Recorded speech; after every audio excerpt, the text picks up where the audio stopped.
क्या आपने कभी सोचा है कि एक साधारण लड़का जो गुरुद्वारे में भजन गाया करता था, कैसे भारत का सबसे प्रसिद्ध रैपर यो यो हनी सिंह बन गया? और फिर अचानक जब वह सफलता की ऊंचाइयों पर था तो वह गायब क्यों हो गया? उसके जीवन में ऐसा क्या हुआ जिसने उसे अंधेरे में धकेल दिया और फिर उसने कैसे अपनी चमक वापस पाई?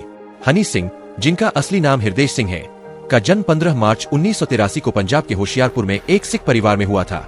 बचपन में वे गुरुद्वारे में भजन गाते थे और तबला बजाते थे, जिससे संगीत के प्रति उनका प्रेम जागृत हुआ। अपनी संगीत शिक्षा को आगे बढ़ाने के लिए उन्होंने यूनाइटेड किंगडम के ट्रिनिटी स्कूल से संगीत की पढ़ाई की।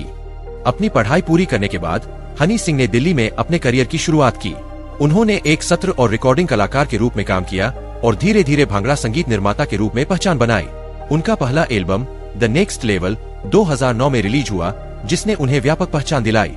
2011 से 2014 के बीच हनी सिंह ने अंग्रेजी बीट, ब्राउन रंग, लुंगी डांस और देसी कलाकार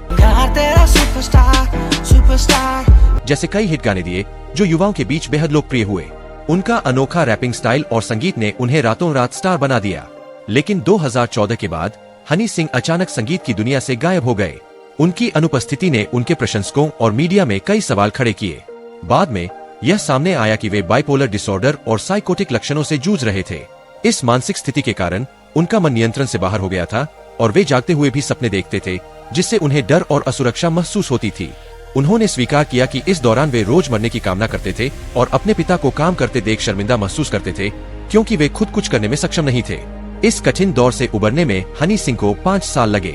उन्होंने अपनी मानसिक स्थिति को नियंत्रित करने के लिए निरंतर प्रयास किए और अंततः 2018 में मखना गाने के साथ धमाकेदार वापसी की। यह गाना दर्शकों के बीच बेहद लोकप्रिय हुआ और साबित किया कि हनी सिंह की प्रतिभा अभी भी बरकरार है। इसके बाद उन्होंने उर्वशी, लोका, सैयाजी और फर्स्ट किस जैसे कई हिट गाने दिए जो उनकी वापसी को और मजबूत करते हैं। 2024 में हनी सिंह ने ग्लोरी नामक एल्बम लॉन्च किया, जिसमें मिलियनेयर, रैप गॉड और जट महकमा जैसे 18 ट्रैक शामिल थे। यह एल्बम उनकी करियर का महत्वपूर्ण मील का पत्थर साबित हुआ और संगीत स्ट्रीमिंग प्लेटफॉर्म्स पर कई गाने ट्रेंड में रहे, जैसे अभी मनाई का सॉन्ग ट्रेंडिंग में चल रहा है।